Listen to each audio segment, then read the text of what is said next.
Lembra daquele misterioso sinal UAU que os astrônomos têm discutido nos últimos 40 anos? Bem, aperte o cinto, porque temos algumas notícias interessantes sobre ele. Para aqueles que talvez não saibam, o UAU foi um som de rádio detectado em 1977 por um astrônomo enquanto trabalhava no radiotelescópio Big Ear, em Ohio. O sinal era tão único e intenso que o homem rabiscou UAU na margem da impressão dos dados e o nome pegou desde então. Mas o que tornou o UAU tão especial? Bem, por um lado, ele nunca mais foi detectado. Apesar de os astrônomos apontarem seus telescópios para essa mesma região do espaço várias vezes ao longo dos anos, o sinal nunca reapareceu. Foi como uma maravilha cósmica de um só golpe. Então, há décadas, os cientistas estão tentando decifrar o mistério por trás do sinal UAU. Seria ele uma mensagem de uma civilização inteligente que vive fora do nosso planeta? Ou apenas um ruído cósmico aleatório? Anos atrás, um estudo afirmou que ele foi causado por um cometa. Batizado de 266P Christensen, o objeto estava passando pela mesma região do espaço em 1977 e seu hidrogênio poderia ter emitido um sinal de rádio que, por acaso, estava na mesma frequência do UAU. Essa informação foi logo descartada por especialistas, que afirmaram que os cometas não emitem tais ondas de rádio. Outra teoria afirma que o sinal poderia ter vindo de uma estrela semelhante ao Sol. Isso foi baseado na ideia de que foi realmente causado por um fenômeno natural e não por pequenas criaturas verdes vagando pelo espaço. Essa estrela se encontra na constelação de Sagitário, a uma distância de 1.800 anos-luz. Essa distância pode parecer muito grande, mas em termos de vastidão do espaço é praticamente a porta ao lado. Era promissor porque também havia algumas características interessantes. Era muito semelhante ao nosso Sol, em termos de temperatura, luminosidade e tamanho. Infelizmente, depois de estudar um pouco mais essa estrela gêmea do Sol, os cientistas não conseguiram identificar o sinal UAU com total certeza. Pode haver outras estrelas na mesma área que poderiam emiti-lo, mas não temos certeza. Então, o que isso significa para a busca de vida fora do nosso planeta por meio do UAU? Bem, que voltamos à estaca zero, em sua maior parte. Ainda não sabemos o que o causou e nem se veio de uma civilização inteligente ou de um fenômeno natural. Uma das maneiras pelas quais os astrônomos estão procurando por vida inteligente no universo é por meio da busca de tecnoassinaturas. Trata-se de sinais de tecnologia que podemos detectar aqui na Terra e que podem indicar atividade avançada no espaço. Eles não poderiam ser explicados por fenômenos naturais. Alguns exemplos de tecnoassinaturas incluem emissões de laser, sinais de rádio ou de megaestruturas. A lista de reprodução do espaço sideral de hoje não termina com o UAU. Prepare-se para sacudir os quadris e entrar no ritmo, pois estamos prestes a descobrir os buracos negros e os sons divertidos que eles produzem. Agora, você pode estar se perguntando, os buracos negros fazem sons? Bem, parece que sim, e são como uma sinfonia cósmica. Primeiramente, vamos falar sobre o que é um buraco negro. É um ponto no espaço onde a gravidade é tão forte que nada, nem mesmo a luz, pode escapar de sua atração. Pense nele como um aspirador de pó cósmico que suga tudo em seu caminho. Embora não emita nenhuma luz, ainda é capaz de emitir vibrações muito fortes. Os cientistas vêm estudando essas vibrações ou sons há anos, usando instrumentos especiais para captar suas melodias cósmicas. Então, como é o ruído de um buraco negro? Bem, imagine um contrabaixo misturado com o som de um arroto gigante. Estranho, eu sei. Esse barulho dos buracos negros vem do gás e da poeira que giram em torno deles. À medida que o material é sugado, se aquece e emite raios-x, que podem ser detectados por nossos instrumentos. Esses raios-x são como as notas de uma música e podem nos dizer muito sobre o que está acontecendo dentro e ao redor do buraco negro. Mas aqui está a parte mais louca. Os cientistas descobriram que diferentes buracos negros têm suas próprias músicas. É como se cada um deles tivesse seu próprio DJ cósmico tocando faixas para o universo se divertir. Depois de estudá-los, os cientistas descobriram que alguns são super calmos e suaves, enquanto outros são selvagens e loucos, com batidas que farão sua cabeça girar. Quem sabe? Talvez um dia descubramos uma maneira de aproveitar essa batida cósmica e usá-la para alimentar nossas naves espaciais. Se podemos transformar ondas sonoras em eletricidade aqui na Terra, quem pode dizer que não somos capazes de fazer a mesma coisa no espaço? O misterioso som bloop também deixou os cientistas perplexos por muito tempo. Só que este veio de um local completamente diferente, das profundezas das águas da Terra. Imagine o seguinte, você está relaxando no seu sofá, cuidando da sua vida, quando de repente houve um barulho alto e assustador vindo dos alto-falantes. Bem, foi mais ou menos isso que aconteceu com um grupo de cientistas em 1997, quando se depararam com o infame som bloop. Agora, sei o que você está pensando, bloop? Isso não é muito assustador. Mas deixa eu dizer que esse som não era brincadeira. Era um ruído profundo e de baixa frequência que durou cerca de 1 minuto e foi captado por microfones subaquáticos a quase 4.830 quilômetros de distância. Naturalmente, os cientistas pensaram, o que diabos está fazendo esse barulho? Passados alguns anos, a internet está repleta de teorias sobre qual poderia ser a causa.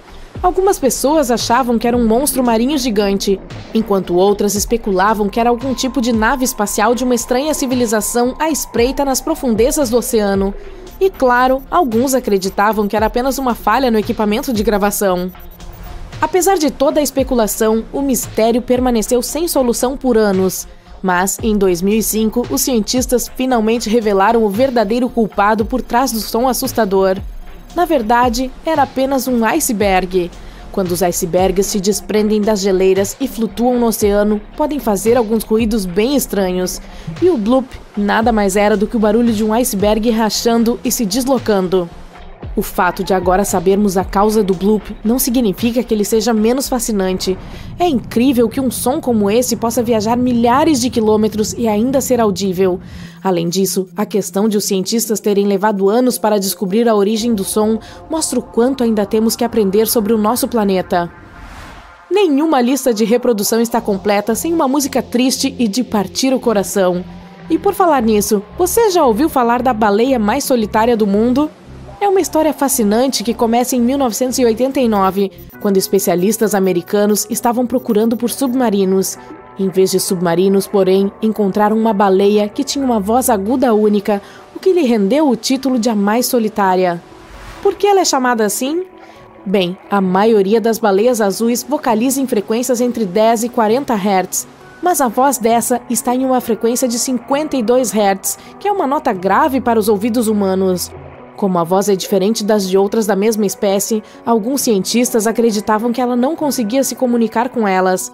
Supõe-se também que pode ser uma baleia híbrida, com um dos pais de uma espécie diferente. Isso poderia causar um formato de corpo e um chamado distintos, o que poderia explicar sua voz única. Pesquisas recentes sugerem que ela pode não ser tão solitária assim, afinal. Muitos cantos peculiares de baleias foram detectados e alguns estudos sugerem que grupos que vivem em regiões específicas têm dialetos diferentes de cantos de baleias, que geralmente diferem em frequência. Para aumentar a intriga, gravações posteriores descobriram que a mais solitária agora está mudando sua melodia. Seu canto vem se tornando mais profundo há vários anos. Talvez ela não esteja tão sozinha afinal e tenha encontrado algumas amigas com quem conviver? A Voyager 1 está viajando pelo espaço interestelar há mais de 45 anos e já tem uma longa barba grisalha. Só que não. De repente, ela começou a enviar sinais estranhos para a Terra. Ainda mais bizarro é que não há sinais de que a sonda tenha quebrado ou algo assim. Cientistas da NASA estão tentando desesperadamente encontrar o motivo. Então, o que aconteceu exatamente? Primeiramente, deixe-me falar um pouco mais sobre a Voyager 1 e sua longa jornada. Essa é uma sonda espacial norte-americana. A NASA a enviou para o espaço em 5 de setembro de 1977. O objetivo da Voyager era explorar os planetas externos do nosso sistema solar, ou seja, Júpiter e Saturno. Inicialmente, os cientistas assumiram que a missão levaria cerca de 5 anos. Que piada! A sonda superou todas as expectativas. Não só cumpriu sua missão, mas ainda está funcionando por muito mais tempo do que o esperado. A Voyager 1 viaja pelo espaço há mais de 45 anos. É difícil subestimar o que a Voyager 1 fez pela ciência. Em primeiro lugar, enviou com sucesso muitas fotos de Júpiter e Saturno para a Terra. Por sinal, você pode até conferir essas fotos, todas elas estão publicadas no site da NASA. Graças à Voyager, também descobrimos várias luas novas de Júpiter e um sistema anteriormente desconhecido de seus anéis. Aprendemos que a famosa mancha vermelha de Júpiter é na verdade uma tempestade gigantesca e super rápida. E após deixar a órbita de Netuno para trás, a sonda também enviou muitos dados importantes sobre plasma interestelar. E então, a Voyager 1 provou com sucesso aos cientistas o quão útil ela era. Depois disso, se dirigiu alegremente para o seu próximo objetivo, o Cinturão de Kuiper e a Heliosfera. O Cinturão de Kuiper é um anel de corpos gelados que se estende de Netuno até uma distância de aproximadamente 50 unidades astronômicas do Sol. É meio parecido com o Cinturão de Asteroides, mas cerca de 20 vezes mais largo e 100 vezes mais pesado. E a heliosfera é uma área ao redor do Sol onde a pressão do vento solar é equilibrada com a pressão do gás interestelar. Sim, eu sei, parece uma coisa científica difícil. Apenas tenha em mente que esses dados realmente nos ajudam a entender o universo como um todo. Então, essa é a última tarefa da Voyager, nos contar mais sobre o espaço interestelar. A sonda já nos enviou mais de 60 imagens para um mosaico do Sistema Solar a uma distância de mais de 6,4 bilhões de quilômetros da Terra. Os cientistas usaram essas imagens para montar uma única imagem colorida. A foto foi chamada de Pale Blue Dot, e você provavelmente já adivinhou o que é esse ponto, ou dot. Sim, é assim que nossa Terra se parece através dos olhos da Voyager. Essa foto mostra claramente o quão pequenos realmente somos. Mas a Voyager também tem outra missão ainda mais importante: contar a outras civilizações sobre nós, humanos. Você deve ter ouvido falar sobre a famosa Voyager Golden Records, ou discos de ouro da Voyager. Foram criados muitos arquivos de áudio e vídeo e adicionados a esses registros. Existem algumas seções. A primeira contém olá em 55 idiomas, incluindo antigos e extintos. Quase 80% das gravações são peças musicais diferentes. Música clássica, como Bach, Beethoven, Mozart e Stravinsky. Música folclórica de diferentes países e eras. E um pouco de blues, como músicas famosas de Louis Armstrong e Chuck Berry. Os 20% restantes das gravações contêm diferentes vozes humanas, sons da natureza e animais, assim como 116 imagens codificadas como sinais de áudio. Há também gravações de discursos de Kurt Waldheim, ex-secretário da ONU, e Jimmy Carter, ex-presidente dos Estados Unidos, com mensagens amigáveis. Além das gravações, os cientistas também incluíram uma agulha para tocá-las. Não se preocupe, eles também deixaram um desenho simples que mostrava como usar todas essas coisas e como traduzir os sons em imagens. Eles adicionaram as coordenadas da Terra, que criaram usando um mapa pulsar. Ele mostra a posição do Sol na Via Láctea. As gravações foram colocadas em uma caixa de alumínio coberta com ouro para protegê-las contra a radiação e a poeira cósmica. Carregando essas gravações, a Voyager 1 partiu em sua longa jornada e já percorreu uma bela distância, eu diria. No momento, ela está a 154 unidades astronômicas de distância de nós. Isso é cerca de 23,3 bilhões de quilômetros. Isso a torna o objeto feito pelo homem mais distante. Inicialmente, esse título pertencia à missão Pioneer 10, mas a Voyager a ultrapassou em 1998. Que pechincha para a NASA! Já passou e muito da sua data de validade. A Voyager 1 é realmente tão incrível que até ultrapassou sua irmã gêmea, a Voyager 2, que por sinal havia sido enviada para o espaço 2 semanas antes. A Voyager 1 se move a uma velocidade de 17 km por segundo. Isso é 56 mil km por hora. Mesmo o carro esportivo mais rápido do mundo viaja a uma velocidade de apenas 490 km por hora. Então, é difícil imaginar a velocidade da Voyager. De qualquer forma, no momento, a sonda está indo para as fronteiras da nuvem de Oort. Esse é o nome de uma camada hipotética de objetos gelados ao redor do Sistema Solar. Os astrônomos ainda não confirmaram sua existência, mas têm quase certeza de que está lá. Afinal, até mesmo os buracos negros eram apenas uma teoria até pouco tempo atrás. Infelizmente, a Voyager 1 não retornará ao Sistema Solar. Ela manterá contato com a Terra pelo menos até 2025, mas eventualmente perderemos a conexão com ela para sempre. Em 300 anos, chegará às fronteiras da nuvem de Oort. E em 30 mil anos, não estarei por perto então, finalmente deixará o Sistema Solar. E se nada acontecer com ela ao longo do caminho, em mais 10 mil anos, a sonda se aproximará da estrela anã vermelha Gliese 445 na constelação da Girafa. No futuro, ela provavelmente continuará vagando pela Via Láctea. E agora, vamos finalmente discutir a parte dos sinais misteriosos. Então, o que aconteceu? Bom, uma coisa bastante incomum. O Laboratório de Propulsão a Jato da NASA, que monitora e controla ambas as Voyagers, relatou esse problema em maio de 2022. Nossa nave espacial veterana de repente começou a enviar dados estranhos para a Terra. Toda a situação intriga até mesmo engenheiros da NASA. Aposto que você está pensando, vamos lá, ela provavelmente acabou de quebrar ou algo assim. Mas a verdade é que a Voyager 1 está completamente bem. Ela funciona como de costume, recebe e executa comandos da Terra e coleta e envia dados científicos. Mas as leituras do AACS, sigla do inglês para Subsistema de Controle de Atitude e Articulação, não mostram mais o que realmente está acontecendo com a Voyager. Esse sistema suporta a orientação da sonda no espaço e ajuda a manter contato com a Terra. Então, basicamente, os sinais significam que a orientação da sonda no espaço está confusa. Mas os cientistas afirmam que esse não é o caso. Eles sabem que a ponte do sinal da antena permanece na mesma posição em relação à Terra, como planejado. O problema não desencadeou nenhum dos sistemas integrados de proteção contra falhas. A sonda nem entrou no modo de segurança. Então, o que está acontecendo?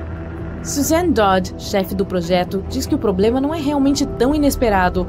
Afinal, a Voyager 1 já tem 45 anos. A especialista admite que o que está acontecendo com a sonda continua sendo um mistério para eles. Não se sabe exatamente de onde vêm os dados incorretos, e não está claro como isso afetará a operação da Voyager. Ela acrescenta, no entanto, que não é tão surpreendente, considerando que a sonda está no espaço interestelar. Há um nível muito alto de radiação lá. Nenhuma nave espacial chegou a esse ponto antes. Cientistas da NASA dizem que continuarão monitorando de perto os dados provenientes da Voyager 1 até descobrirem o problema. Se o encontrarem, a equipe de gerenciamento tentará consertá-lo. Caso contrário, a equipe terá que se adaptar às novas condições. No entanto, pode não ser suficiente apenas entender o problema. Leva até 20 horas e 33 minutos para receber o sinal da Voyager, e leva a mesma quantidade de tempo para responder a ele. Bem, pelo menos a segunda nave espacial, a Voyager 2, está completamente bem. Mesmo que também esteja atualmente no espaço interestelar, a uma distância de 19,3 bilhões de quilômetros da Terra. De qualquer forma, só podemos esperar por notícias e desejar que o problema seja resolvido. Na verdade, eu me pergunto quanto tempo a Voyager 1 pode durar. Será capaz de voar para as fronteiras da nuvem de Oort em 300 anos? O que você acha? Eu gostaria de saber sua opinião nos comentários. Ainda não conseguimos encontrar a fonte do sinal misterioso que estamos recebendo desde 2018. Nós o recebemos a cada 22 minutos e nada pode explicar isso. Alguns cientistas até acreditam que ele pode estar vindo de outra civilização que ainda não conhecemos.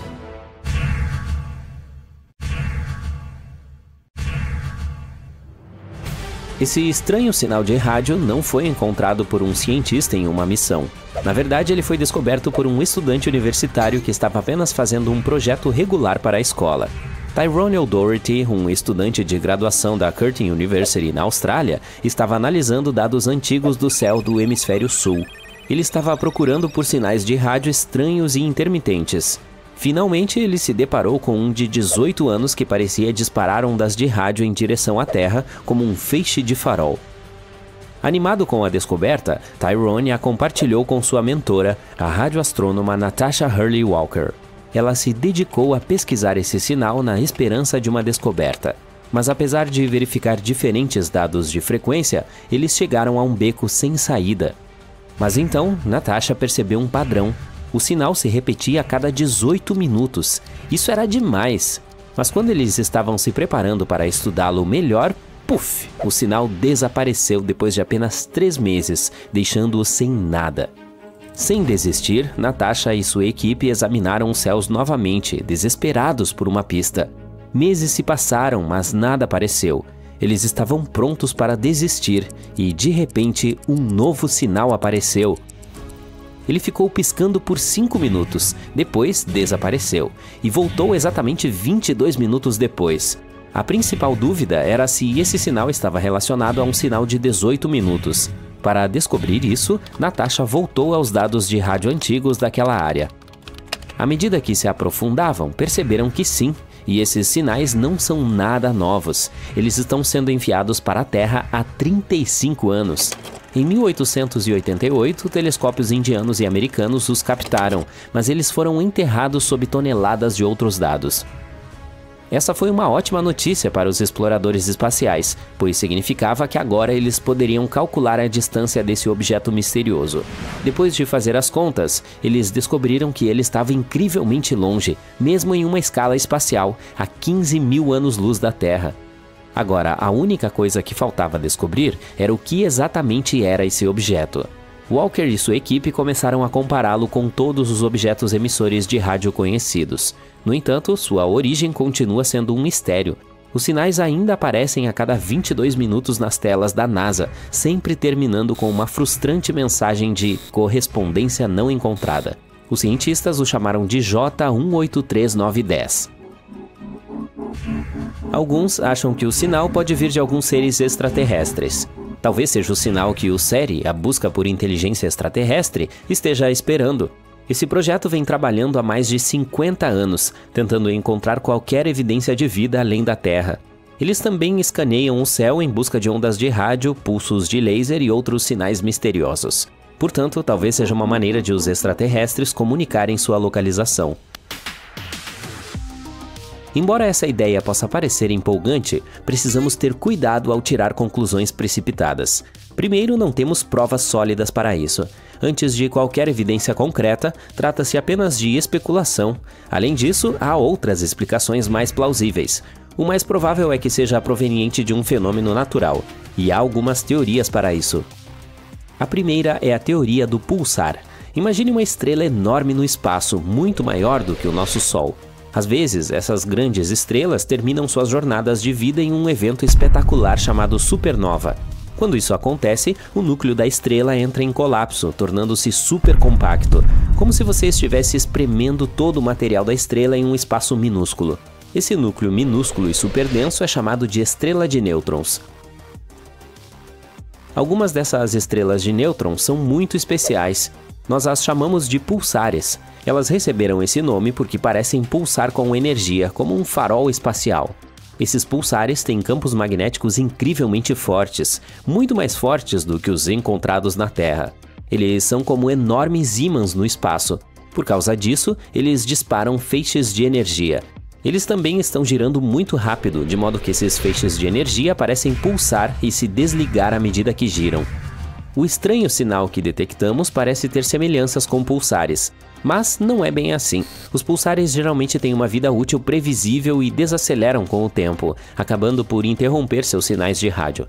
Em contraste, nosso sinal misterioso é bastante persistente e está piscando além do que é esperado para pulsares. Bem, talvez não seja um pulsar típico, ou não seja um pulsar de fato. Há também uma teoria magnetar. Um magnetar é outro tipo de estrela de nêutrons. Elas são como versões superalimentadas dos pulsares, com campos magnéticos ainda mais fortes e períodos de pulsação um pouco mais longos. Talvez seja essa a causa da intensa persistência do nosso sinal. Entretanto, quando plotamos os dados, percebemos que o sinal também não correspondia às vibrações do magnetar. Os magnetares não apenas emitem ondas de rádio, mas também poderosos raios-x, pois são muito energéticos. Mas o sinal que recebemos estava emitindo apenas ondas de rádio. Portanto, concluímos que não se trata de um pulsar nem de um magnetar. O comportamento do sinal é muito estranho e sugere uma fonte não natural. Isso significa que pode haver algo no universo que os cientistas ainda não exploraram completamente. E há um objeto espacial sobre o qual não sabemos muito. A teoria final é o chamado pulsar anão. Um pulsar anão é como uma estrela que pisca com flashes de luz semelhante aos pulsares, mas leva mais tempo para cada piscar. Normalmente as anãs brancas são os restos de estrelas menores. Elas não piscam porque seu campo magnético não é tão forte quanto o dos pulsares. Mas quando uma anã branca se torna bastante robusta, quase a massa do nosso Sol, ela fica super densa e começa a pulsar com um forte campo magnético, exatamente como os pulsares.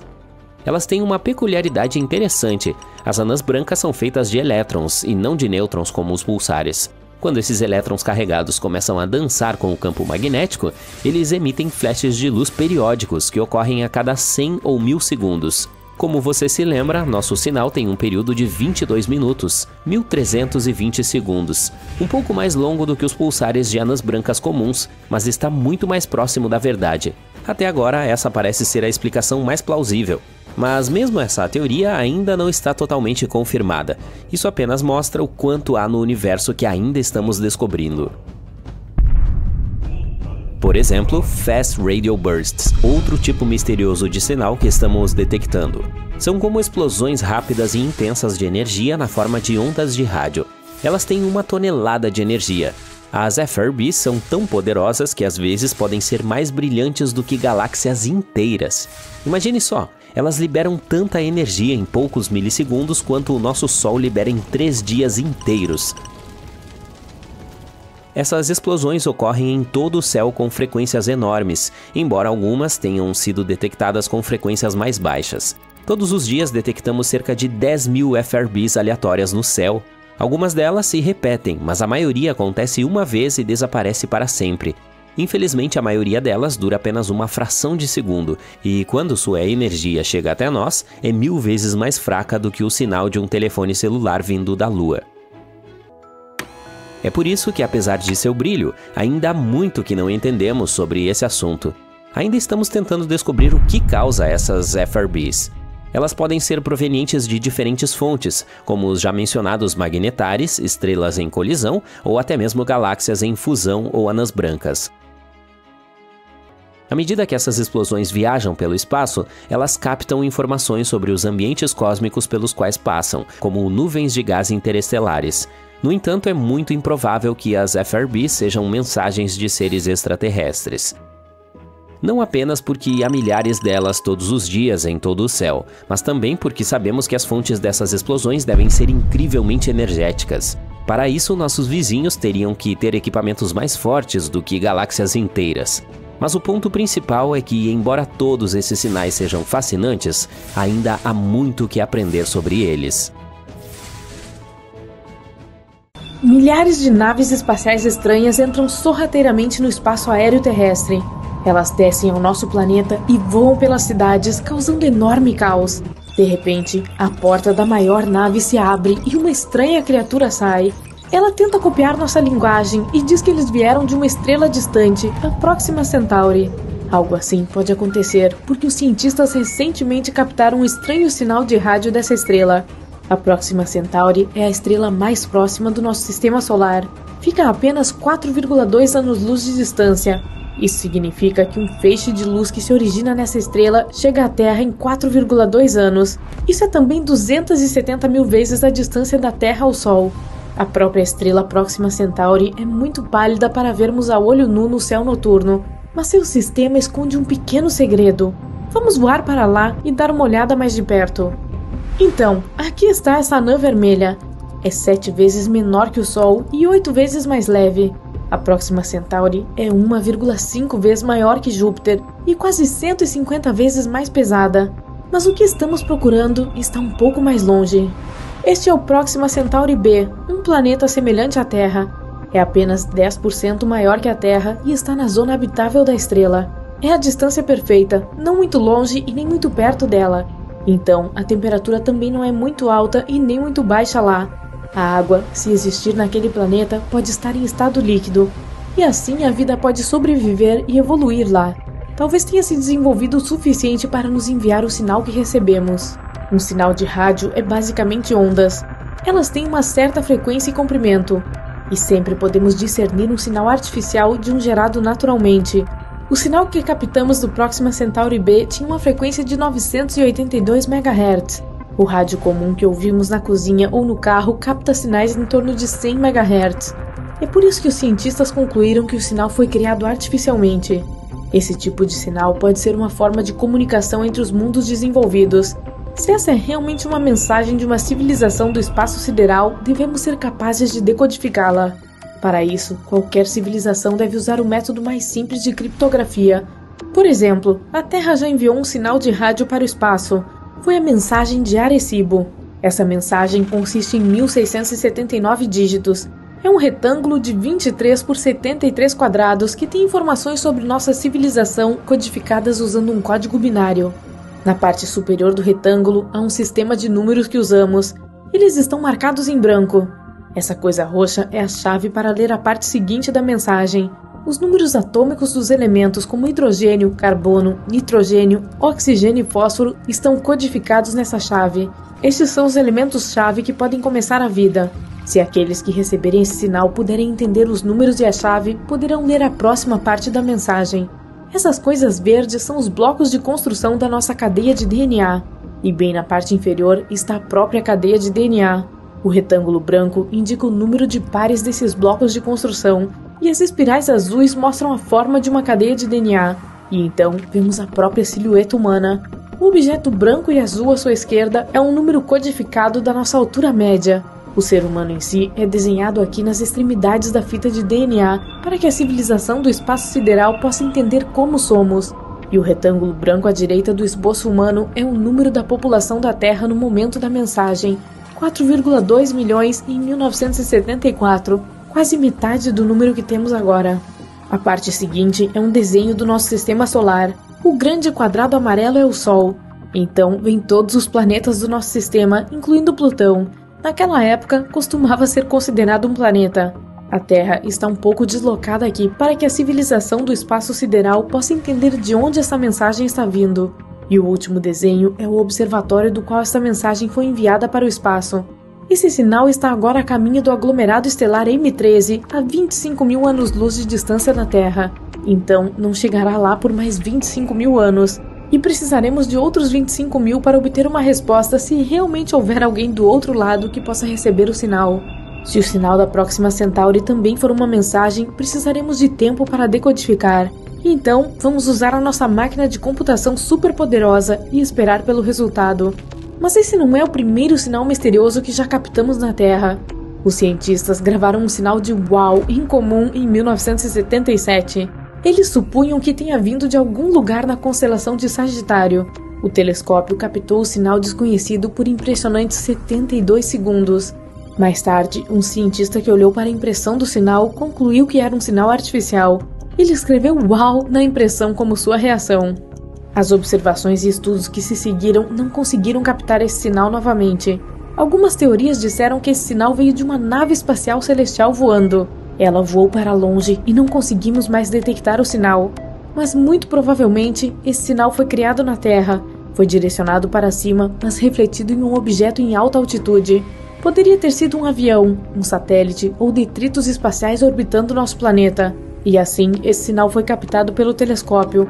E por ser feito pelo homem, todas as suas características, como comprimento de onda e frequência, poderiam ter confundido os cientistas. Em 2017, os cientistas registraram uma erupção na Próxima Centauri. O brilho da estrela aumentou 1000 vezes em apenas 10 segundos. Antes disso, houve outra erupção lá mais fraca, mas que durou cerca de 2 minutos. Com essas erupções, a Próxima Centauri emitiu enormes quantidades de radiação. Mesmo que houvesse vida no planeta companheiro da estrela, essas erupções provavelmente a teriam destruído. Os ventos estelares teriam simplesmente soprado a atmosfera do planeta e deixado a sua superfície sem vida. No geral, o planeta Próxima Centauri B recebe 60 vezes mais radiação de alta energia e 400 vezes mais radiação de raios-x do que a Terra. Os cientistas concluíram que a probabilidade de vida aqui é de 1 em 100 milhões. E embora ainda não saibamos ao certo se o sinal era artificial ou natural, o cenário de várias naves espaciais chegando à Terra provavelmente é impossível. Nosso único método de busca por civilizações no espaço sideral é usar ondas de rádio. Elas são como um barulho alto que se afasta do nosso planeta em diferentes direções na velocidade da luz. O principal problema aqui são as distâncias gigantescas. A nossa galáxia, a Via Láctea, tem 100 mil anos-luz de largura. Suponhamos que haja vida do outro lado. Se enviarmos um sinal de rádio para eles, ele não chegará ao suposto planeta por 100 mil anos, e não teremos uma resposta por outros 100 mil anos. É o mesmo se alguém quiser entrar em contato conosco. Não aprendemos a criar e receber sinais de rádio até o século XIX. Se uma civilização estivesse se desenvolvendo ao mesmo tempo que nós em algum lugar da Via Láctea e inventasse o rádio, não receberemos o seu sinal por vários milênios. Além disso, o ruído do rádio do nosso planeta está começando a desaparecer. Usamos Bluetooth, fibra ótica, TV a cabo. Então, em cerca de 100 anos, não seremos mais visíveis para outros mundos. Ou pior ainda, e se houvesse uma civilização do espaço sideral em algum lugar que estivesse enviando sinais para o espaço? Os sinais chegariam ao nosso planeta, mas ainda não teríamos a tecnologia para captá-los. O mundo que estava enviando o sinal evoluiu e o sinal desapareceu. Poderíamos ter captado aqueles restos das ondas de rádio que estavam se movendo pelo universo, mas montamos as antenas tarde demais. Existem cerca de 2 trilhões de galáxias no universo. Cada uma delas contém bilhões e trilhões de estrelas semelhantes ao nosso Sol. Talvez haja um planeta perto de uma delas que se pareça com o nosso. A vida pode estar florescendo lá, e essa civilização do espaço sideral, assim como nós, está olhando através de telescópios e tem a esperança de captar o sinal de rádio de um planeta desconhecido. Sons estranhos e incomuns vindos do nada estão se espalhando por toda a nossa galáxia, se repetindo constantemente, e é algo que nunca ouvimos antes. Os cientistas descobriram isso em 2020 e não era nada similar a qualquer um dos outros sinais de energia que já estudaram. Sinais fortes e incríveis de rádio ocorrendo de tempo em tempo e desaparecendo misteriosamente em um dia. Isso não se encaixa no perfil de nenhum corpo espacial que conhecemos. O sinal é um pouco irritante e desaparece sem uma programação. Quando os cientistas tentaram compará-lo com o de alguns outros telescópios, ele já havia desaparecido. As estrelas de massa baixa às vezes brilham com energia de rádio, mas não nesse caso, uma vez que em sua maioria elas têm contrapartes de raios X. Estrelas colapsadas muito densas como os pulsares e magnetares também não são uma opção. A solução mais próxima que encontraram é uma misteriosa classe de objetos chamada transiente de rádio do centro galáctico, ou GCRT na sigla em inglês. Trata-se de uma fonte de rádio que ilumina e brilha rapidamente. Ela decai perto do centro da nossa galáxia e pode nos ajudar a desvendar os mistérios do universo.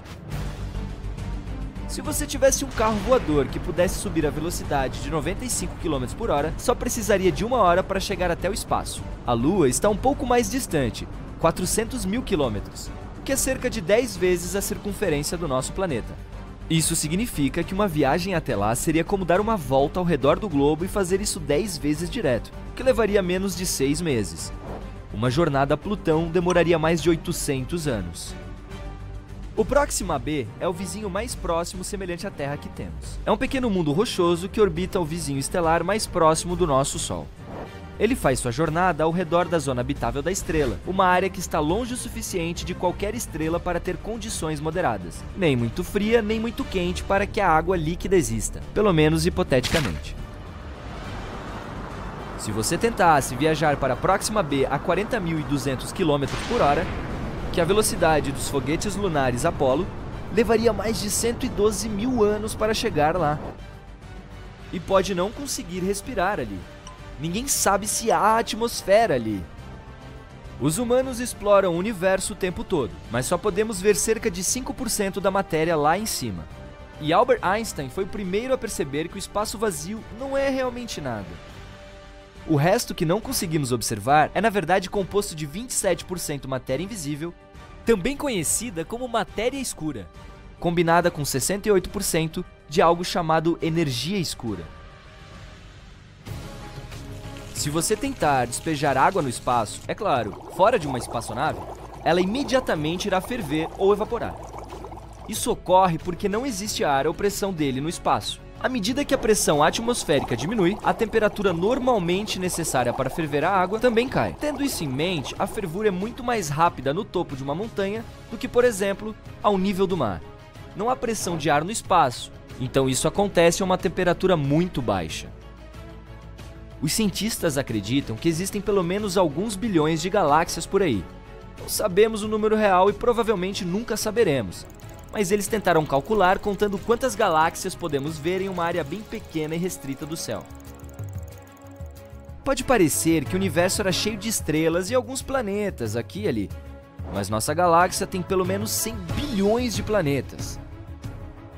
Se você encher um balão com hélio e soltá-lo, notará que ele flutua muito alto e subirá para a atmosfera, mas não para o espaço sideral. Quanto mais alto se vai, mais rarefeito se torna o ar na nossa atmosfera. Seu balão irá até o ponto em que a atmosfera ao redor tem o mesmo peso que o hélio nele.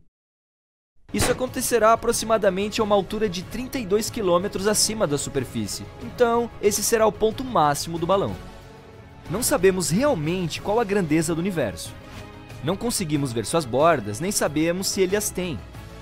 Usamos a tecnologia para enxergar a uma distância de cerca de 14 bilhões de anos-luz do nosso planeta.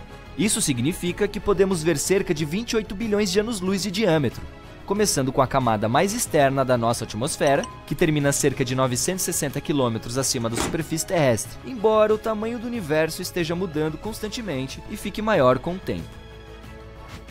Mercúrio fica mais próximo do Sol, então a maioria das pessoas também pensa que se trata do planeta mais quente. Ainda assim, esse título fica com Vênus, o segundo a partir da nossa estrela central, cerca de 48 milhões de quilômetros mais longe do Sol em comparação com Mercúrio. Este, por sua vez, não tem uma atmosfera, que é como uma espécie de cobertor de aquecimento que ajuda a manter o calor proveniente do Sol. Vênus tem uma atmosfera inesperadamente densa, cerca de 100 vezes mais do que a nossa. Ela não deixa o calor sair, apenas o retém e torna o planeta cada vez mais quente. Além disso, essa atmosfera consiste principalmente em dióxido de carbono, que permite a entrada livre da energia solar, mas é menos transparente para perder as radiações de comprimento de ondas longas que a superfície quente e aquecida emite. A temperatura média lá é de cerca de 468 graus, suficiente para derreter o estanho. A máxima em seu vizinho, Mercúrio, é de 427 graus. Em talvez 2 ou mais bilhões de anos, estará muito quente para a existência de vida no nosso precioso planeta. Conforme as centenas de milhões de anos passam, nosso Sol continuará ficando mais quente e mais brilhante. Eventualmente, as temperaturas ficarão tão altas que nossos lindos oceanos desaparecerão. Como eles produzem 70% do oxigênio de que precisamos para sobreviver, não haverá vida. Tudo isso significa que a Terra simplesmente se tornará um enorme deserto, algo como Marte é hoje. Plutão, um ex-planeta e agora planeta anão muito distante, é realmente menor em diâmetro do que todo o território dos Estados Unidos. A maior distância lá, do Maine até o norte da Califórnia, é de aproximadamente 4.700 quilômetros, enquanto Plutão tem apenas cerca de 2.370 quilômetros de diâmetro. Este planeta está muito longe, mas a borda do nosso sistema solar fica 1000 vezes mais distante do que ele. No entanto, os astrônomos encontraram muitos objetos espaciais orbitando nosso Sol, muito mais longe do que Plutão, como objetos do cinturão de Kuiper e transneptunianos. Há ainda uma nuvem de cometa Oort, que vai a meio ano-luz do planeta anão, também 1000 vezes mais longe. Uma estrela de nêutrons é realmente pesada. Apenas uma colher de chá com ela pesaria 6 bilhões de toneladas. Uma delas é resquício de estrelas enormes que ficaram sem combustível. A enfraquecida explode e seu núcleo se desfaz, mas em razão da gravidade, forma uma de nêutrons extremamente densa. Essa normalmente tem uma massa de até 3 sóis, porém o raio é de cerca de 10 km, porque se trata de uma das coisas mais densas do nosso universo, pelo menos que conhecemos. O universo tem uma cor, algo como bege, ou o chamado laticósmico. Também tem seu próprio cheiro, que lembra a carne grelhada ou metal quente. Pelo menos isso é algo que astronautas que flutuaram no espaço disseram. Se você deseja construir um traje espacial, prepare-se para trabalhar muito. Leva 5.000 horas para fazer e vai custar $1 milhão. Um realmente bom terá 11 camadas de material e pesa cerca de 50 quilos.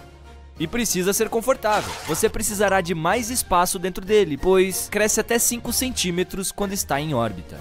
Quando está flutuando no espaço, você não sofre nenhum impacto da gravidade da Terra.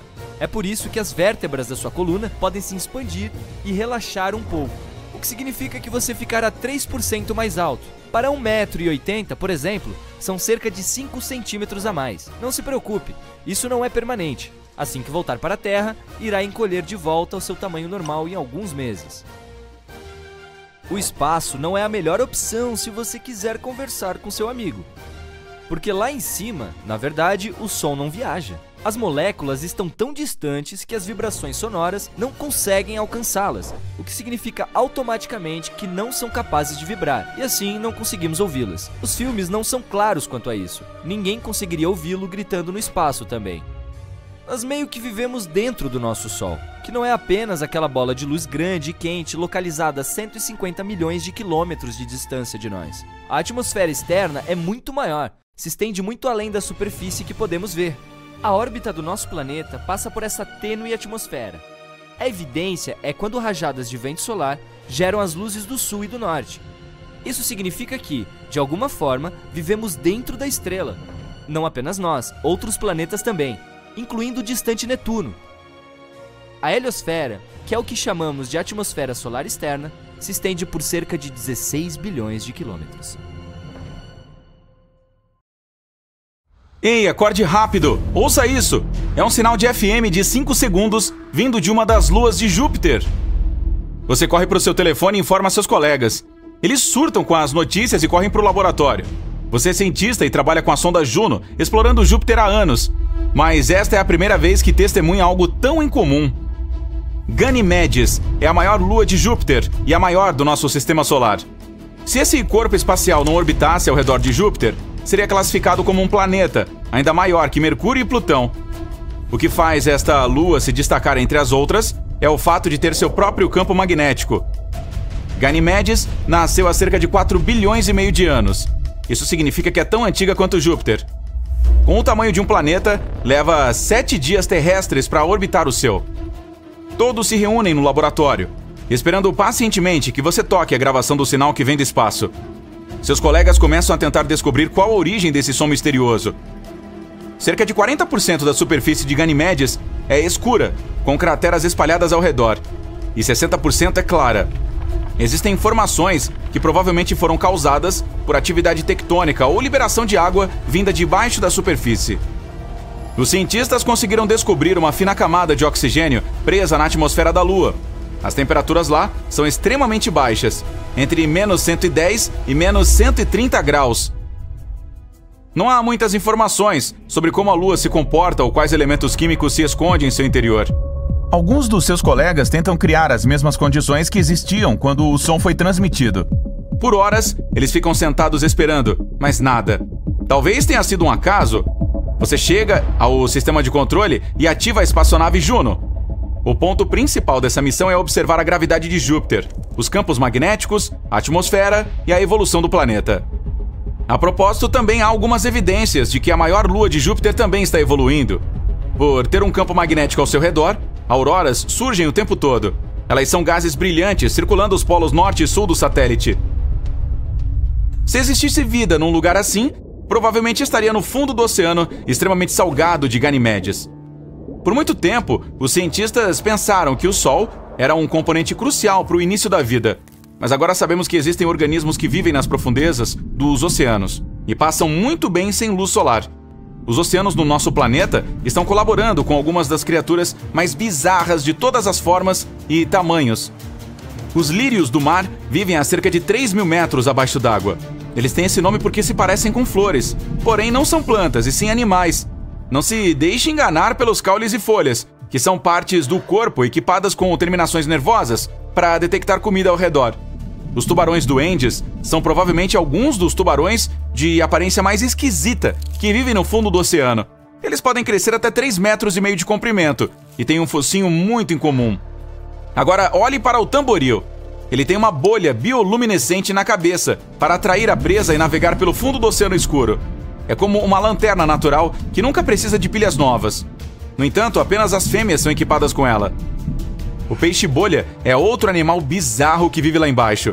Ele habita os oceanos Atlântico, Pacífico e Índico, 2.700 metros abaixo da superfície.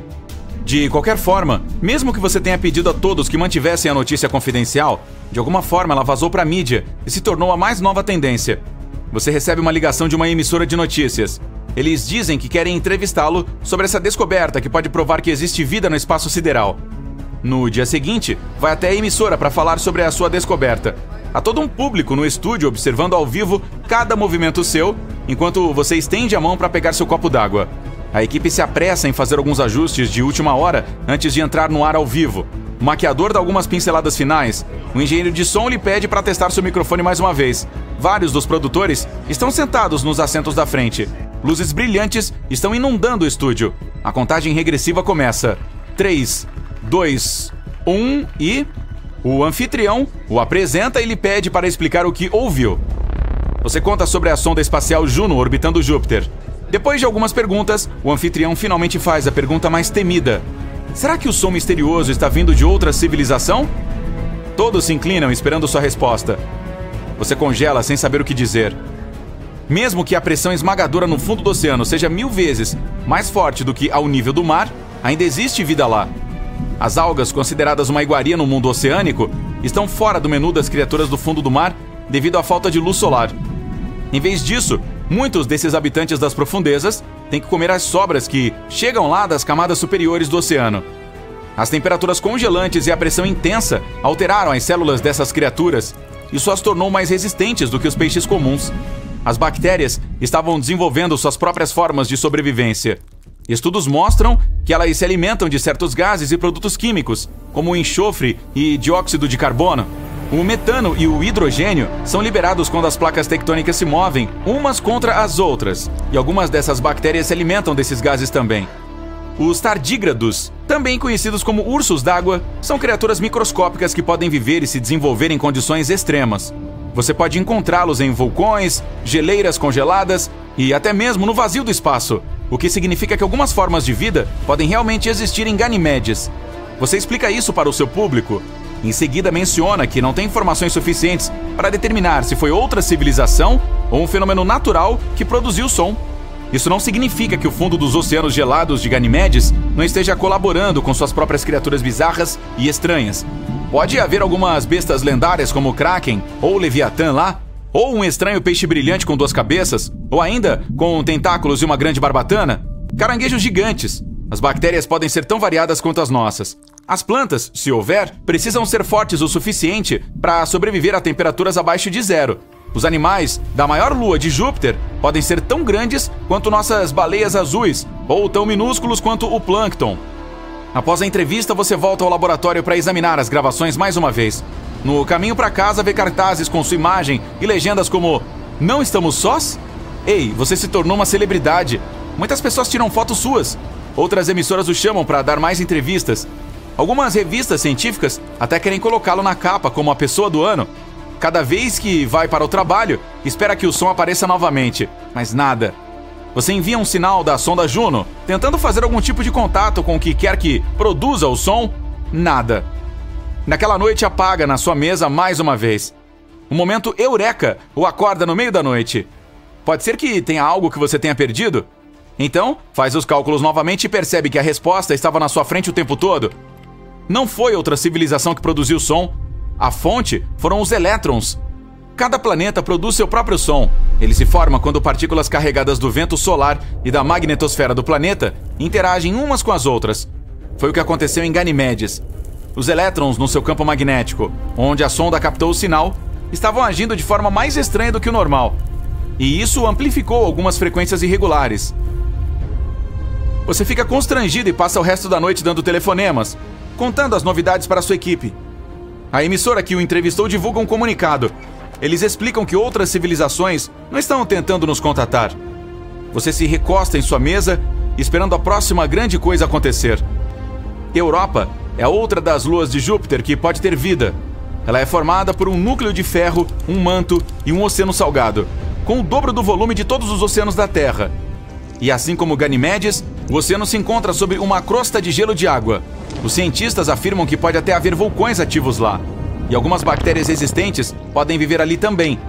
Com água suficiente, certos produtos químicos e uma fonte de energia, Europa poderia produzir vida.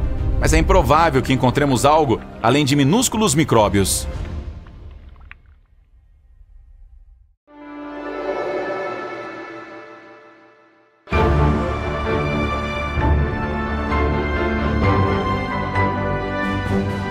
No dia 20 de agosto de 1977, a missão espacial mais ambiciosa decolou da Terra. O objetivo principal da Voyager 2 era estudar de perto o sistema solar exterior. Isso foi possível devido a um raro alinhamento de planetas. A Voyager 2 deveria estudar todos os gigantes gasosos do sistema solar: Júpiter, Saturno, Urano e Netuno. Os astrônomos também esperavam que pudessem encontrar e explorar os limites do sistema solar. Como a Voyager 2 foi construída para viagens interestelares, a sonda foi equipada com uma grande antena de 4 metros de largura. Isso permitiu que a espaçonave enviasse os dados coletados de volta para a Terra. Durante a jornada, a sonda espacial descobriu a 14ª lua de Júpiter. A Voyager 2 foi a única nave espacial a estudar todos os 4 planetas gigantes de perto. Ela foi o primeiro objeto de fabricação humana a voar além de Urano, onde encontrou 2 novos anéis e 10 novas luas. A Voyager 2 também voou por Netuno e registrou sua grande mancha escura, que é uma enorme tempestade giratória no hemisfério sul do planeta. A tempestade é do tamanho da Terra e se move a uma velocidade de 2.400 km por hora. Esses ventos são os mais fortes já registrados em qualquer planeta do Sistema Solar. Na história da exploração espacial, apenas 5 espaçonaves conseguiram deixar a atração gravitacional do Sistema Solar. Elas foram Pioneer 10 e 11, Voyager 1 e 2 e New Horizons. Os humanos lançam milhares de objetos no espaço. Esses objetos superam facilmente a gravidade da Terra, mas o Sol tem cerca de 300 mil vezes a massa do nosso planeta natal. É por isso que a atração gravitacional dele é muito mais difícil de combater. Ainda mais impressionante, a Voyager 2 é o segundo objeto de fabricação humana na história a alcançar o espaço entre as estrelas depois de passar pela heliosfera. Essa é uma bolha de campos magnéticos e partículas produzidas pelo Sol que protege o Sistema Solar. 2 anos após o lançamento, a Voyager 2 começou a transmitir as primeiras imagens de Júpiter. A sonda espacial forneceu aos cientistas informações bastante necessárias sobre Io e Europa, algumas das maiores luas de Júpiter. Em seguida, a missão espacial passou pelo próprio gigante gasoso. A distância entre a espaçonave e o planeta era de cerca de 644 mil quilômetros. Foi quando a sonda percebeu algumas mudanças na forma e na cor da grande mancha vermelha. É um enorme sistema de tempestades de longa duração, como um furacão na Terra, mas muito, muito maior. 2 anos depois, a Voyager 2 chegou em Saturno. Ela descobriu raios e dobras em alguns dos anéis do planeta. Enquanto a espaçonave voava para trás e para cima, passando pelo gigante gasoso, ela passava pelo plano dos anéis de Saturno. Naquela época, a velocidade da Voyager era de cerca de 13 km por segundo. Por vários minutos, a sonda foi atingida por milhares de grãos de poeira do tamanho de um micron. Isso mudou a direção dela, e seus jatos de controle tiveram que disparar muitas vezes para estabilizar o veículo. Depois de explorar Urano e Netuno, a espaçonave rumou para fora do Sistema Solar. Seus instrumentos foram colocados em modo de baixa potência a fim de economizar energia. Em agosto de 2007, a espaçonave passou pelo choque de terminação. Essa é a fronteira que marca o limite externo da influência do Sol. Aqui, os ventos solares diminuem. No verão de 2013, a sonda atingiu o espaço interestelar. No entanto, quando se trata de enviar e receber sinais no espaço, existem 3 fatores que você deve ter em mente: distância, potência e tempo. Quanto mais longe uma espaçonave está, mais longe um sinal precisa viajar antes de alcançá-la, e mais tempo leva para esse sinal alcançar a espaçonave. E quando finalmente chega lá, está extremamente fraco. Outro problema é que uma vez que a espaçonave é lançada, ela não pode ser atualizada. Ela está literalmente presa à tecnologia com a qual foi equipada. Além disso, espaçonaves como a Voyager 2 são movidas por combustível radioativo. Quando um material especial decai radioativamente, ele libera calor, que é convertido em eletricidade. Infelizmente, quanto mais material se desintegra, menos energia a espaçonave tem para receber e transmitir sinais de rádio. Apesar desse problema, não perdemos a conexão com as Voyager 1 e 2. Isso porque novas e mais poderosas tecnologias surgem na Terra. Os sinais que as pessoas enviam agora podem alcançar muito mais longe do que antes. É por isso que foi possível ficar em contato com a Voyager 2, que entrou no espaço interestelar em 2018 e já viajou quase 19,3 bilhões de quilômetros de distância da Terra. Mas em março de 2020, o principal equipamento que permitia aos cientistas trocar sinais com a nave foi desligado. Depois que a comunicação com a espaçonave parou, a NASA passou cerca de 11 meses atualizando sua Deep Space Network, que em português quer dizer Rede de Espaço Profundo, e instalando novo hardware. A DSN é uma matriz internacional de enormes antenas de rádio que ajudam os astrônomos na Terra a se comunicarem com missões interplanetárias. Essas antenas ficam na Califórnia, Madrid e Canberra. A que costumava manter contato com a Voyager é uma antena parabólica de 70 metros de largura em Canberra. Esse é o único equipamento que pode enviar comandos capazes de alcançar a sonda. Essa antena, conhecida como DSS-43, começou a operar em 1972, 5 anos antes do lançamento das Voyager 2 e 1. Naquela época, ela tinha apenas 64 metros de largura. Desde então, ela recebeu muitos reparos e atualizações, mas esses 11 meses foram o período mais longo em que a antena ficou offline. Em outubro de 2020, a antena estava finalmente pronta para um teste após todas as atualizações e reparos. Os operadores da missão enviaram um conjunto de comandos para a Voyager 2 e depois de muitos meses de silêncio no rádio, a espaçonave retornou o sinal. A sonda confirmou que ouviu o contato. Depois disso, a espaçonave executou os comandos. Enquanto a antena estava offline, os operadores da missão ainda conseguiam receber dados científicos e atualizações da Voyager 2. Os astrônomos continuavam recebendo dados do espaço interestelar, a região fora da heliosfera solar. Mas eles não conseguiam enviar nenhum comando para a sonda, pois ela viajou para muito longe da Terra. A antena atualizada recebeu 2 novos transmissores de rádio, e foi na hora exata. Um dos transmissores, que era usado para se comunicar com a Voyager 2, não havia sido substituído em quase 50 anos. A antena também recebeu novos equipamentos de resfriamento e aquecimento, bem como outros eletrônicos necessários para suportar os transmissores avançados. Uma coisa curiosa sobre a Deep Space Network é que suas antenas de rádio são posicionadas de forma muito precisa. Elas estão distribuídas igualmente ao redor do globo. Dessa forma, quase todas as espaçonaves podem ficar em contato com pelo menos uma instalação o tempo todo, mas a Voyager 2 é uma exceção. Em 1989, ela sobrevoou Tritão, a lua de Netuno. Esse foi o único e mais próximo encontro que as pessoas tiveram com o 8º planeta do Sistema Solar e sua lua. A propósito, Tritão é o maior objeto conhecido que se acredita ter nascido no cinturão de Kuiper. Esse cinturão é um anel em forma de donut ao redor do Sol, repleto de objetos de gelo. A Voyager 2 descobriu o sistema de anéis de Netuno e suas pequenas luas internas. A sonda também coletou muitas informações surpreendentes sobre Tritão. Por exemplo, ficou claro que a Lua é coberta de criovulcões. Em vez de cuspir rocha derretida, esses vulcões cospem gelo composto por água, amônia e metano. Quando a espaçonave New Horizons passou por Plutão mais de 25 anos depois, descobriu o mesmo fenômeno no planeta anão. De qualquer forma, para fazer esse desvio, a Voyager 2 teve que viajar pelo polo norte do gigante gasoso. Mas isso mudou a trajetória da sonda, desviando-a para o sul em relação aos planos dos planetas.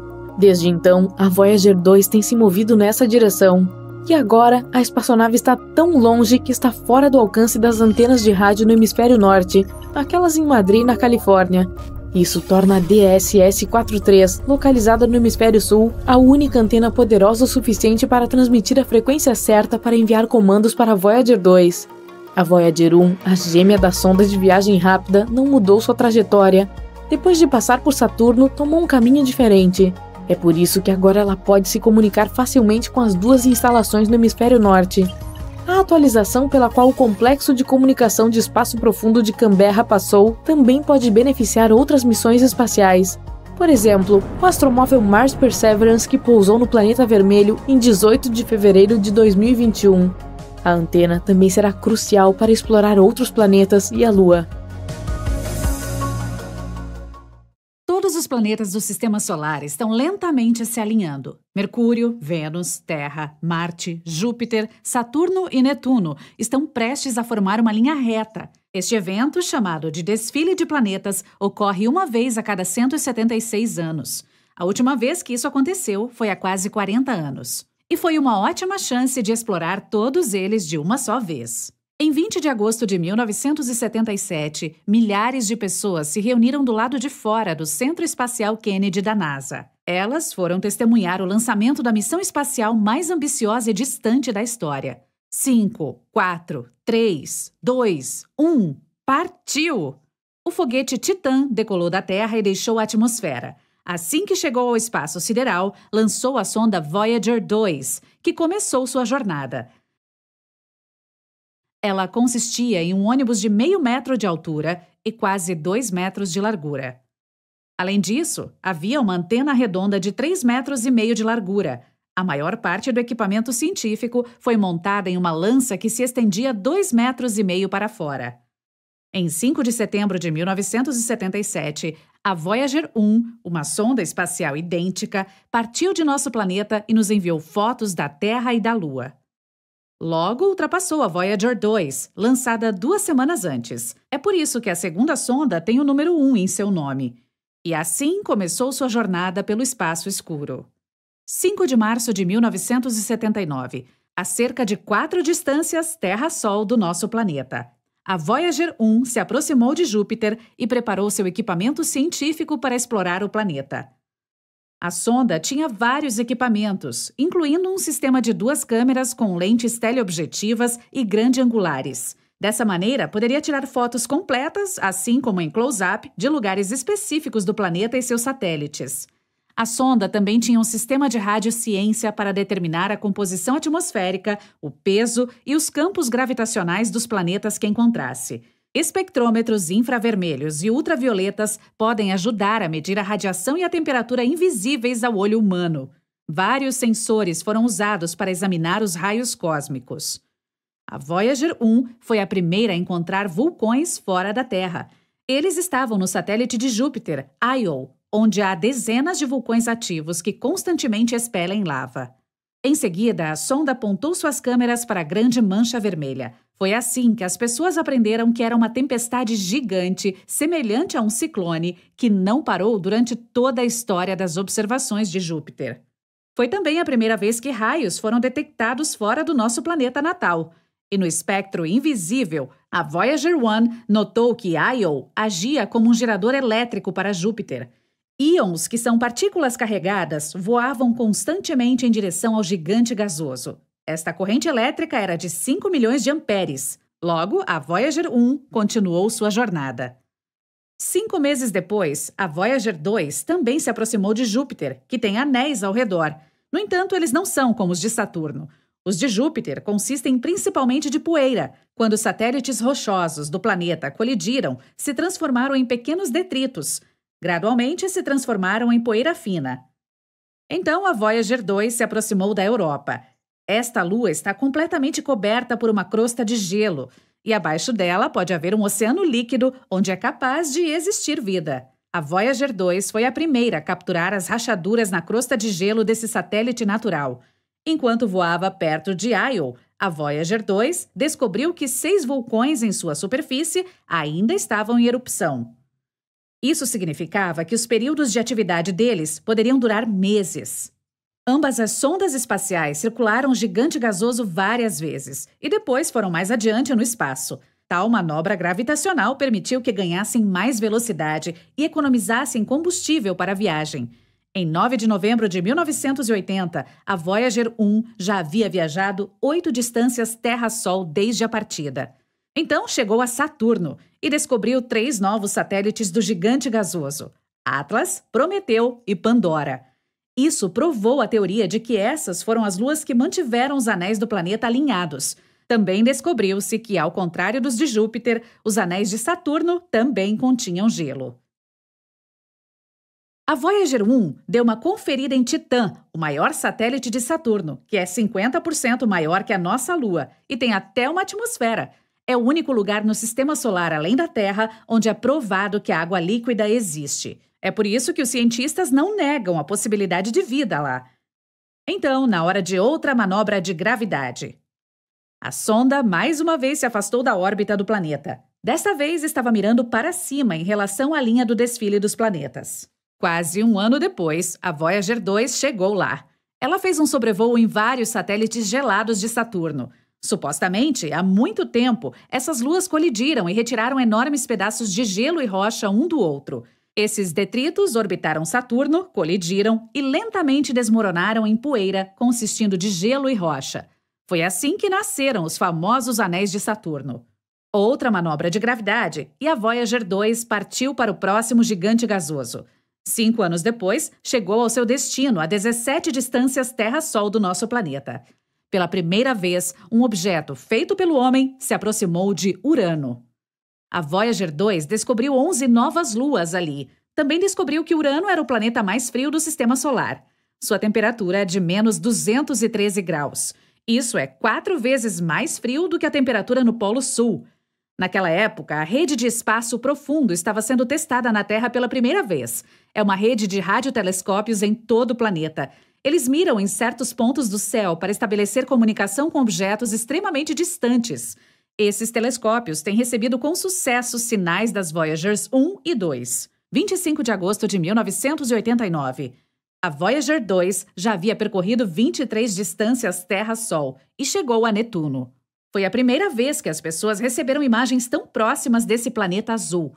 A sonda descobriu 6 novas luas ali e também tirou as primeiras fotos dos anéis do planeta.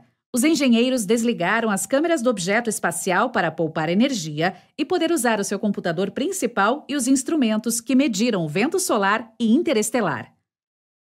A Voyager 2 deixou Netuno e foi para o espaço profundo. Por isso, não precisava mais das câmeras. Alguns meses depois, a 1 enviou sua última foto para a Terra. Era um retrato de família de todo o nosso sistema solar. Cada ponto pálido era um planeta. Você mal consegue reconhecer a Terra na imagem. Depois disso, a câmera foi desligada para economizar energia. Este foi o início da missão interestelar para a Voyager 1. Por 15 anos, ela estava voando para a borda do sistema solar. Em 16 de dezembro de 2004, passou pelo choque de terminação. É aqui que o vento solar, de repente, desacelera e esquenta após colidir com o vento interestelar. A sonda espacial conseguiu suportar esse teste e continuou sua jornada. Em 2007, a 2 cruzou o mesmo limite.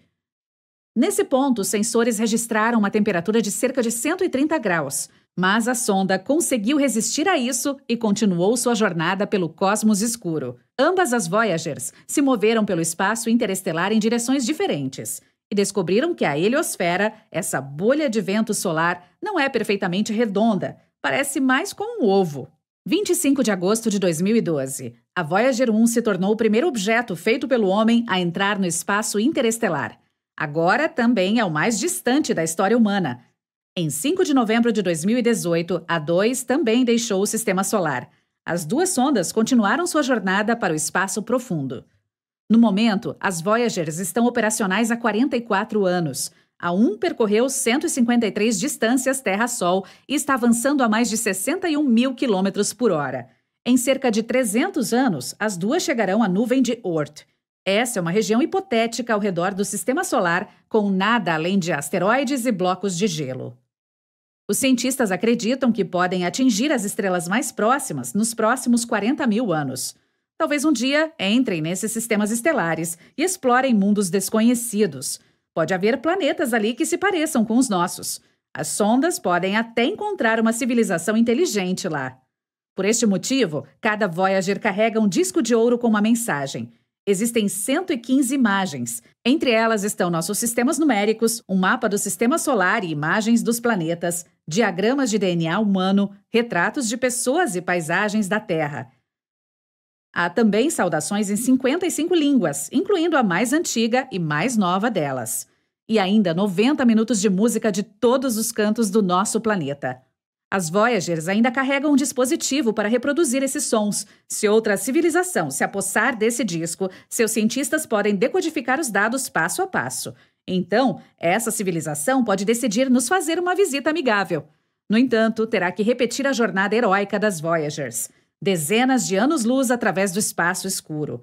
Em seguida, cruzando a fronteira do sistema solar. E, finalmente, passando por Netuno, Urano, Saturno, Júpiter, Marte e o cinturão de asteroides em direção ao pequeno planeta azul. Só podemos esperar que as pessoas sejam avançadas o suficiente para recebê-las. Muitos filmes de ficção científica podem fazer você acreditar que tudo o que acontece no espaço é acompanhado por algum tipo de efeito sonoro. Esse é um equívoco totalmente falso. No espaço, ninguém te ouvirá gritar. Não há ar no espaço, pois é um vácuo quase perfeito. E as ondas sonoras não viajam através do vácuo. Elas não podem alcançar seus tímpanos e fazê-los vibrar, enviando sinais ao cérebro. Mas isso é bom, especialmente para os astronautas em caminhadas espaciais. Se não fosse pela quietude espacial, eles seriam constantemente sobrecarregados pelo ruído das tempestades solares. Enormes explosões espaciais parecem muito impressionantes. Se elas são cientificamente possíveis ou não é outra questão. As explosões em nosso planeta natal têm a aparência que têm por causa do ar e da gravidade. Veja bem, o ar funciona como um oxidante. A pressão externa faz com que tudo voe para o ar e depois caia de volta no chão. Mas esse processo é muito diferente no espaço e parece ainda mais legal. Se uma explosão ocorresse no espaço, ainda haveria algum fogo, apesar da falta de ar, porque alguns tipos de combustíveis podem agir como oxidantes. Mas não seria o fogo que você está imaginando agora. Esse fogo cósmico se pareceria com uma bola de luz em expansão. Seria um processo aparentemente interminável devido à microgravidade e à falta de resistência do ar. As naves espaciais próximas estariam em grave perigo, pois os estilhaços voariam para fora até que algo os parasse. Todos os cometas têm caudas longas e bonitas. Isso não passa de um equívoco popular. Na realidade, os cometas são corpos espaciais muito difíceis de serem vistos. Eles geralmente passam muito tempo longe das estrelas. Lá na escuridão do espaço, eles permanecem inativos e completamente congelados. Os cometas só adquirem sua cauda quando se aproximam de uma estrela. É nesse momento que eles começam a se aquecer. Esse processo faz com que eles formem uma espécie de atmosfera turva, chamada de coma, e uma cauda característica. A cauda sempre aponta para longe da estrela que influencia o cometa. E isso acontece porque a cauda é soprada na direção oposta pela radiação solar e pelos ventos solares. É por isso que a cauda muitas vezes pode estar na frente do cometa e não atrás dele. Os planetas internos e externos do Sistema Solar são separados pelo cinturão de asteroides, um anel de asteroides e outros detritos e objetos espaciais que orbitam ao redor do Sol. Ao criar filmes sobre o espaço, os cineastas se certificam de usar essa região de alguma forma. Geralmente, eles mostram o cinturão de asteroides como um lugar extremamente lotado, com densas nuvens de enormes rochas que você precisa atravessar com habilidade para chegar ao outro lado. Na realidade, se você olhasse para fora da sua nave espacial enquanto voasse por essa região do espaço, teria a sensação de estar olhando para o céu da Terra. Tudo isso por causa das enormes distâncias no espaço. Se você decidisse atravessar o cinturão de asteroides, haveria muita pouca chance de colisão com um objeto espacial. Os asteroides lá estão realmente espaçados e muito distantes uns dos outros.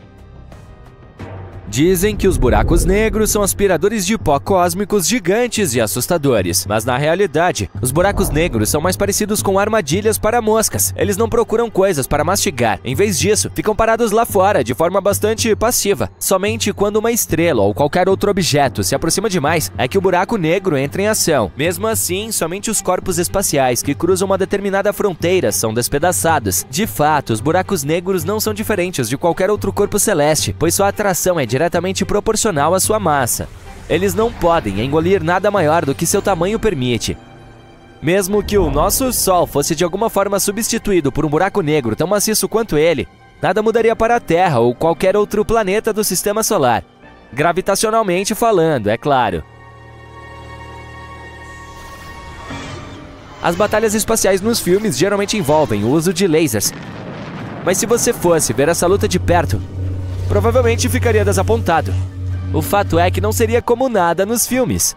Um feixe de laser é uma explosão concentrada de energia e pode, de fato, ser usado para muitas finalidades durante uma luta. Mas um feixe de laser na vida real seria totalmente invisível no espaço, pois não haveria nenhuma partícula por perto para dispersar a luz e tornar o feixe vermelho, verde ou de qualquer outra cor. Um ser humano seria feito em pedaços se entrasse no espaço aberto sem um traje espacial. Bem, ao contrário da crença popular, tirar um traje espacial durante uma caminhada no espaço não seria tão traumático como geralmente é retratado nos filmes. Uma pessoa simplesmente perderia a consciência devido à falta de oxigênio após 15 segundos no espaço sideral sem proteção. Mas isso se essa pessoa expirasse a maior quantidade de ar possível. Caso contrário, esse oxigênio danificaria seus pulmões por dentro, fazendo com que ela entrasse em colapso. Depois disso, sem a proteção do traje espacial, a pressão dentro do corpo cairia, e isso causaria problemas ainda mais sérios. E embora essa pessoa definitivamente não fosse explodir, ela não gostaria de ficar do lado de fora por muito tempo. As pessoas geralmente acreditam que no espaço a gravidade é zero, daí a ausência de peso que os astronautas sentem na Estação Espacial Internacional. Mas isso não é exatamente verdade. A gravidade é uma das forças mais importantes que existem no universo. Graças a ela, a Lua orbita a Terra e o Sol não flutua para longe, para fora de nossa galáxia Via Láctea. Os astronautas na EEI experimentam de fato os efeitos da gravidade, mas isso não é algo completo, é microgravidade.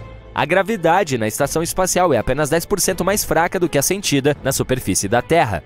Mas os astronautas estão constantemente em queda livre. A espaçonave, as pessoas em seu interior e todos os objetos a bordo continuam caindo para frente, não para baixo, mas ao redor do nosso planeta, seguindo uma órbita específica. E como todos estão caindo juntos, a tripulação e os objetos dentro dela parecem estar flutuando. É por isso que os astronautas podem mover coisas tão pesadas quanto centenas de quilos com as pontas dos dedos. E embora a microgravidade seja frequentemente chamada de gravidade zero, são coisas muito diferentes. Um ano-luz deve significar tempo, certo? Na verdade, não. Os anos-luz medem a distância. A definição da NASA de um ano-luz é a seguinte: a distância total que um feixe de luz movendo-se em linha reta percorre em um ano. E como a luz se move a uma velocidade de 300 mil quilômetros por segundo, um ano-luz equivale a 9,6 trilhões de quilômetros. Pode parecer que o Sol está sempre em chamas, pelo menos é o que parece nas fotos e nos filmes. Mas na realidade, nossa estrela é uma bola gigante de gás. As reações nucleares que ocorrem em seu núcleo o tempo todo fazem o Sol queimar. A cada segundo, centenas de milhões de toneladas de hidrogênio são convertidas em quase a mesma quantidade de hélio. Durante esse processo, grandes quantidades de energia são liberadas na forma de raios gama. Em seguida, esses raios se transformam em luz. Em outras palavras, o Sol emite uma luz ofuscante e um calor incrível, mas na verdade ele não está pegando fogo, pois não há oxigênio envolvido no processo. Acredita-se que a velocidade da luz seja a maior barreira para as pessoas quando se trata de viagens espaciais, e muitas vezes se pensa que ela é intransponível. Há muitas teorias sobre como seria atingir essa velocidade, mas nenhuma das equações explica como ultrapassá-la. Ainda assim, sabemos que pelo menos uma coisa no universo é mais rápida do que a velocidade da luz: a taxa de sua expansão. Sim, o universo está se expandindo mais rápido do que a velocidade da luz, deixando perplexos tanto os astrônomos quanto os observadores casuais do céu. Ou pelo menos podemos dizer isso em termos da velocidade de diferentes objetos, como galáxias distantes, em relação umas às outras. No momento, isso não é algo que os cientistas entendam bem. A taxa de expansão do universo também é proporcional à distância a qual algo está. Quanto mais longe estiver de nós, mais rápido estará se afastando. Mas apesar de ainda não entendermos a mecânica disso, temos nossa prova, mesmo que teórica até o momento, de que algumas partículas podem ser capazes de viajar mais rápido do que a velocidade da luz. Alguns cientistas acham que pode haver mais coisas no espaço, capazes de desafiar essa barreira de velocidade. Tudo o que precisamos fazer é encontrá-las.